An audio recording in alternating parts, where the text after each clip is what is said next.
MA final राजनीति विज्ञान, 6th paper Indian government and politics. और आज का हमारा टॉपिक है Lok Sabha, house of the people. Lok Sabha के बारे में हम पढ़ रहे हैं मित्रों। हम सभी जानते हैं कि हमारी संसद द्विसदनात्मक है, व्यवस्थापिका, जिसमें निम्न सदन और उच्च सदन। उच्च सदन हमारी राज्यसभा और निम्न सदन हमारा लोकसभा। तो आज हम इस लोकसभा के बारे में पढ़ रहे हैं।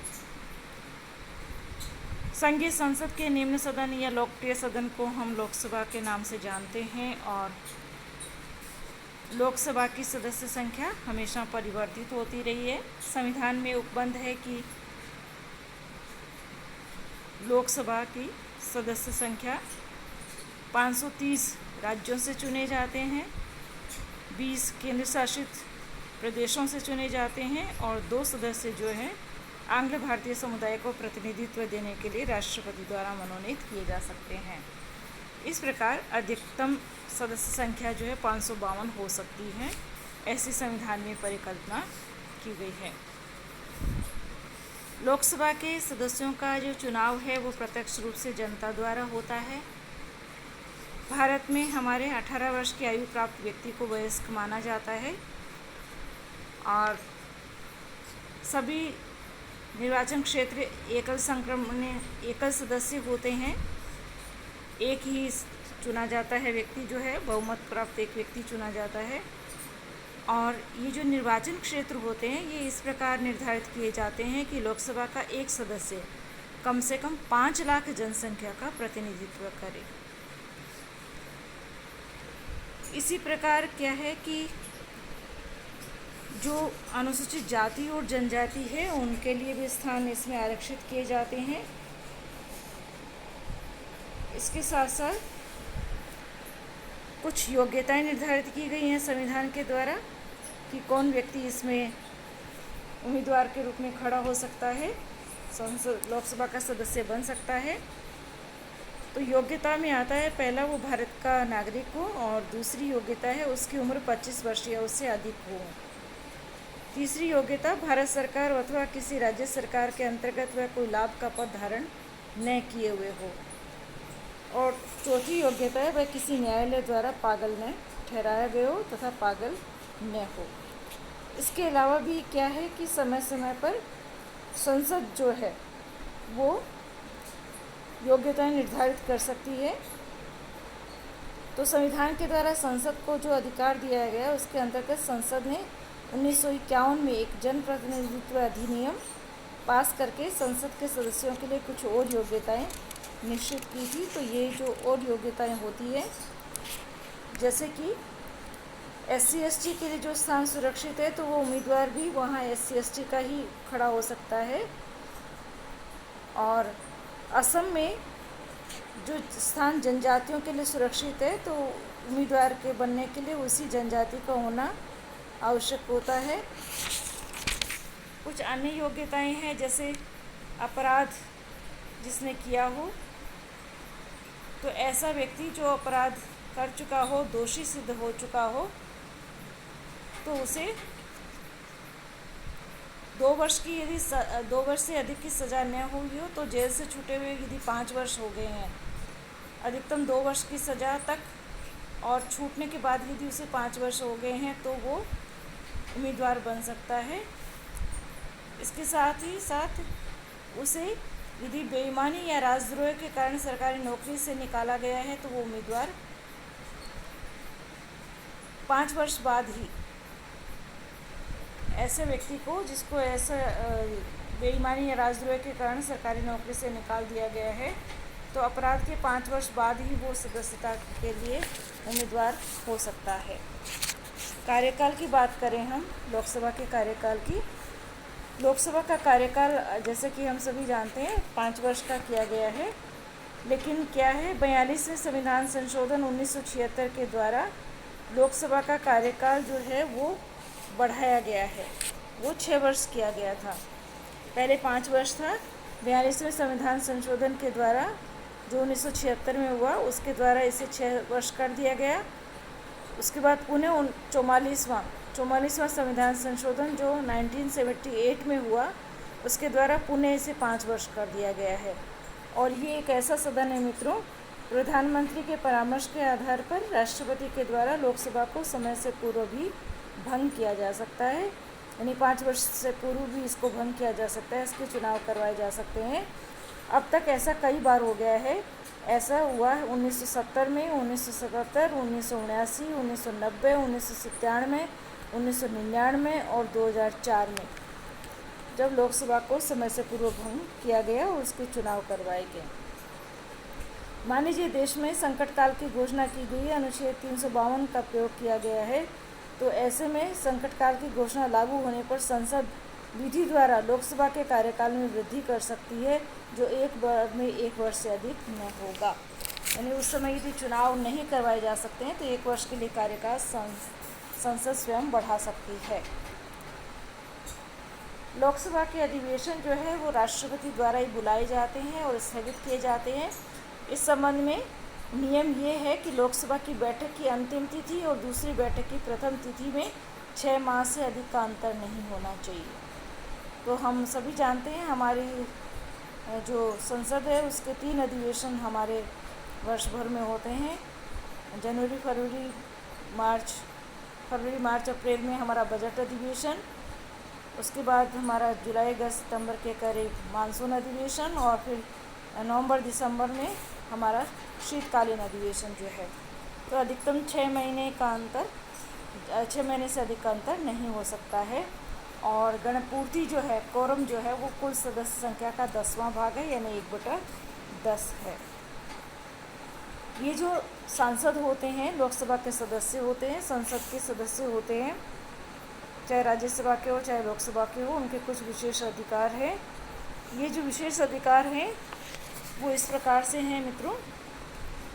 ये अनुच्छेद 105 में, संविधान के अनुच्छेद 105 में इनके बारे में उल्लेख किया गया है।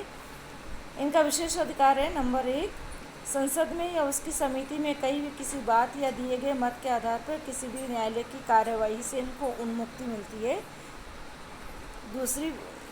दूसरा इनका विशेष अधिकार है, न्यायालय को संसद की कार्यवाही की जांच करने का निषेध है। न्यायालय इनके संसद की कार्यवाही की जांच नहीं कर सकता।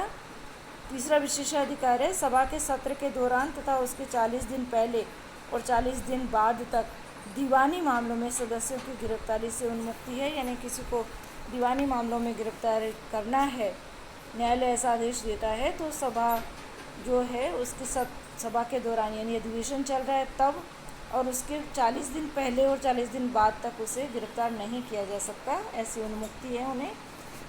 और मान लीजिए किसी सदस्य की गिरफ्तारी है या उसे कोई नज़रबंदी की गई है, उसे कारावास में रखा गया है या उसको रिहा हुआ है, जो भी है, तो सदन को तुरंत सूचना प्राप्त करने का भी अधिकार है। पांचवा विशेष अधिकार है, सदन के सदस्यों को विचार अभिव्यक्ति की पूर्ण स्वतंत्रता होगी। छठा विशेष अधिकार है, संसद सदस्यों को जूरी सदस्यों के रूप में नियुक्त नहीं किया जा सकता। और जब सदन गोपनीय बैठक के लिए बैठता है तो उस समय कोई भी व्यक्ति जो सदन का सदस्य नहीं है सभा कक्षों और दीर्घाओं इत्यादि में नहीं रह सकता है। तो संसद सदस्यों के ये विशेष अधिकार हैं। लोकसभा की हम चर्चा कर रहे हैं। लोकसभा में एक अध्यक्ष का पद होता है जिसे लोकसभा अध्यक्ष या स्पीकर कहा जाता है। तो ये जो लोकसभा का अध्यक्ष होता है इसे लोकसभा स्वयं चुनती है और इसे बहुत महत्वपूर्ण पद माना जाता है। लोकसभा अध्यक्ष बहुत शक्तिशाली पद है। निर्वाचन लोकसभा स्वयं करती है इस पद का। अध्यक्ष का जो कार्यकाल होता है मित्रों, ये वैसे तो लोकसभा के साथ ही जुड़ा हुआ कार्यकाल है। अध्यक्ष जो है वो निर्वाचन के समय से लेकर उस लोकसभा के विघटन के बाद अगली लोकसभा की पहली बैठक से फ़ौरन पहले तक अपने पद पर रहता है। यानी लोकसभा का अध्यक्ष जो है अगली लोकसभा के निर्वाचन तक, जब तक उसकी पहली बैठक नहीं हो जाती, बैठक से जस्ट पहले तक अपने पद पर रहता है। तो मान लीजिए लोकसभा को समय से पूर्व भंग करवा दिया गया है और दोबारा चुनाव होने वाले हैं, चुनाव अभी हुए नहीं हैं, तो लोकसभा का अध्यक्ष अपने पद पर रहता है। अन्य सदस्यों की तरह वो उसी वक्त सदस्यता से वंचित नहीं होता है, वो अपने पद पर रहता है। उस लोकसभा के जिस लोकसभा का वो अध्यक्ष है, उस लोकसभा के विघटन के बाद अगले लोकसभा की पहली बैठक से फ़ौरन पहले तक अपने पद पर रहता है, और वो दोबारा भी चुना जा सकता है यदि उसे लोकसभा चुनती है तो। और अध्यक्ष यदि लोकसभा सदस्य न रहे तो उसे अपना पद छोड़ना पड़ता है, यानी उसे लोकसभा का सदस्य होना सबसे पहली शर्त होती है। अब हम कहें कि अध्यक्ष जो होता है उसको बहुत सारी शक्तियाँ मिली हुई होती है, बहुत सारे कार्य उसे करने होते हैं। तो लोकसभा के अध्यक्ष को सबसे महत्वपूर्ण और औपचारिक प्रधान जो है वो लोकसभा का अध्यक्ष जो होता है, राज्यसभा में उसका अधिकार जो है सर्वोच्च होता है, सबसे ऊपर उसका अधिकार होता है, और बहुत सारे कार्य और शक्तियाँ उसकी है, जिसमें पहली है, जहाँ तक संसद के दोनों सदनों के परस्पर संबंधों का प्रश्न है तो उनमें से कुछ मामलों में संविधान ने यह अध्यक्ष को विशेष स्थिति प्रदान की है। वह निर्णय अध्यक्ष ही करता है कि कौन सा विषय धन संबंधी विषय है, क्योंकि ये लोकसभा के अनन्य अधिकार क्षेत्र में आते हैं। यदि अध्यक्ष किसी विधेयक के संबंध में यह प्रमाण पत्र दे दे कि वह धन विधेयक है तो उसका निर्णय अंतिम होता है। इसी प्रकार जब भी दोनों सदनों के बीच किसी विधान के संबंध में मतभेद होने पर संयुक्त बैठक बुलाई जाती है, लोकसभा और राज्यसभा की संयुक्त बैठक बुलाई जाती है, तो उसकी अध्यक्षता लोकसभा का ही अध्यक्ष करता है, और बैठक के संबंध में प्रक्रिया नियम उसके निर्देशों तथा आदेशों के अंतर्गत लागू होते हैं। जब किसी प्रश्न के पक्ष और विपक्ष में बराबर मत आते हैं तो स्पीकर निर्णायक मत देता है। मान लीजिए लोकसभा में वोटिंग हुई है और पक्ष और विपक्ष में दोनों जो है बराबर मत आए हैं, तो ऐसे में निर्णायक मत जो है वो लोकसभा के अध्यक्ष का, स्पीकर का होता है। अगली शक्ति है, संविधान के अनुसार उसे लोकसभा की बैठक स्थगित करने या गणपूर्ति न होने की दशा में बैठक निलंबित करने की भी शक्ति प्राप्त है।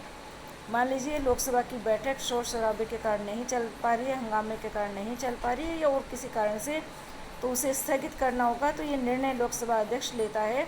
और यदि गणपूर्ति नहीं है, यानी 1/10 कुल सदस्यों के 1/10 सदस्य ही उपस्थित नहीं है, तो ऐसी दशा में भी नियमित बैठक को जो है निलंबित किया जा सकता है अध्यक्ष के द्वारा। जो है अध्यक्ष को ये भी शक्ति प्राप्त है कि अपनी विवेक से किसी ऐसे सदस्य को अपनी मातृभाषा में बोलने की अनुमति दे दे जो अपने विचार हिंदी या अंग्रेजी में अभिव्यक्त नहीं कर सकता है।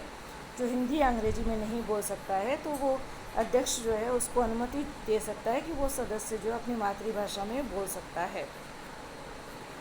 अगला कार्य है, कार्य की स्थिति को ध्यान में रखते हुए अध्यक्ष सभा की बैठक के प्रारंभ तथा समाप्त होने का समय निश्चित करता है कि कार्यवाही, सदन की कार्यवाही कितने बजे प्रारंभ होगी, कितने बजे समाप्त होगी, और निर्णय करता है कि सभा की बैठक किस किस दिन होगी। जब अधिवेशन चल रहा होगा तो सभा की बैठक, लोकसभा की बैठक किस किस दिन होगी, कब छुट्टी रहेगी, ये निर्णय अध्यक्ष ही करता है। सदन के नेता से परामर्श करके वह सरकारी कार्य का क्रम निर्धारित करता है। यदि उसका समाधान हो जाए कि उस क्रम में परिवर्तन करने का समुचित आधार है तो वह उसे बदल भी सकता है। इसी तरह से वह लोकसभा की कार्यवाही का संचालन करता है, गुप्त बैठकों की अध्यक्षता करता है, और इसके साथ साथ लोकसभा में व्यवस्था बनाए रखना अध्यक्ष की जिम्मेदारी है। वह सदस्यों से नियमों का पालन करवाता है। वह अध्यक्ष ही तय करता है कि कब किस सदस्य को बोलने का अवसर दिया जाए और उसे कितनी देर बोलने दिया जाए। जब भी आवश्यक हो वह भाषणों की समय सीमा निर्धारित कर सकता है। यदि आप मित्रों आपने लोकसभा या राज्यसभा की सीधा प्रसारण, सीधी कार्रवाई देखी हो तो आप देख सकते हैं कि बोलने के लिए जब सदस्यों को मौका दिया जाता है तो ये निर्णय अध्यक्ष ही करता है कि किस दल के सदस्य कितने समय तक बोलेंगे, किस दल के कितने सदस्य अपनी बात को रखेंगे। वह सभा के विचार के लिए प्रस्ताव प्रस्तावित करता है और उन प्रस्तावों को सभा के निर्णय के लिए उनके सामने भी रखता है। अध्यक्ष ही संकल्पों तथा प्रस्तावों की ग्राह्यता का निर्णय करता है कि कौन सा संकल्प या प्रस्ताव ग्रहण किया जाएगा और कौन सा नहीं किया जाएगा। प्रश्नों की ग्राह्यता के समान उसे संकल्पों तथा प्रस्तावों को स्वीकार करने के संबंध में भी सामान्य रूप से विवेकाधिकार है। वो ये भी निर्णय करता है कि मंत्रिपरिषद पर अविश्वास का प्रस्ताव नियमानुकूल है या नहीं है। यानी जो विरोधी दल अविश्वास का प्रस्ताव लाते हैं मंत्रिपरिषद के विरुद्ध, तो वो नियमानुसार है या नहीं है, नियमानुकूल है या नहीं है, ये निर्णय अध्यक्ष ही करता है। और अध्यक्ष को ये शक्ति प्राप्त है कि वह विधेयकों तथा संकल्पों के संबंध में रखे गए संशोधनों में से कुछ को सभा के सामने पेश करने के लिए चुन सकता है।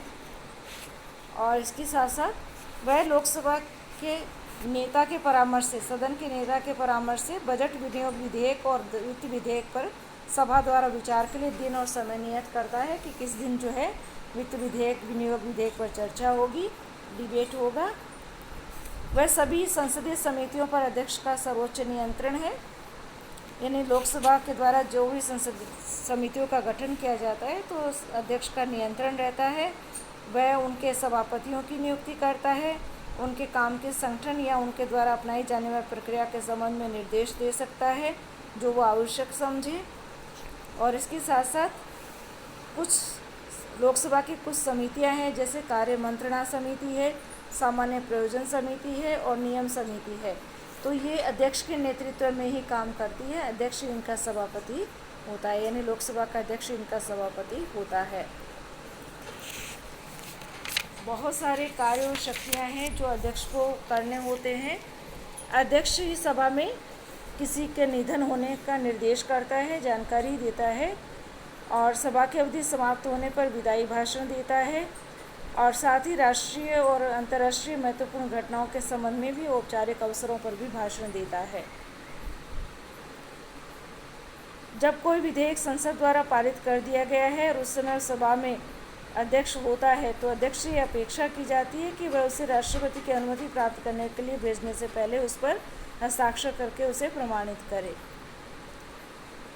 अध्यक्ष सचिवालय का प्रमुख है, लोकसभा के सचिवालय का प्रमुख है, जो कि उसके नियंत्रण तथा निर्देशों के अंतर्गत कार्य करता है।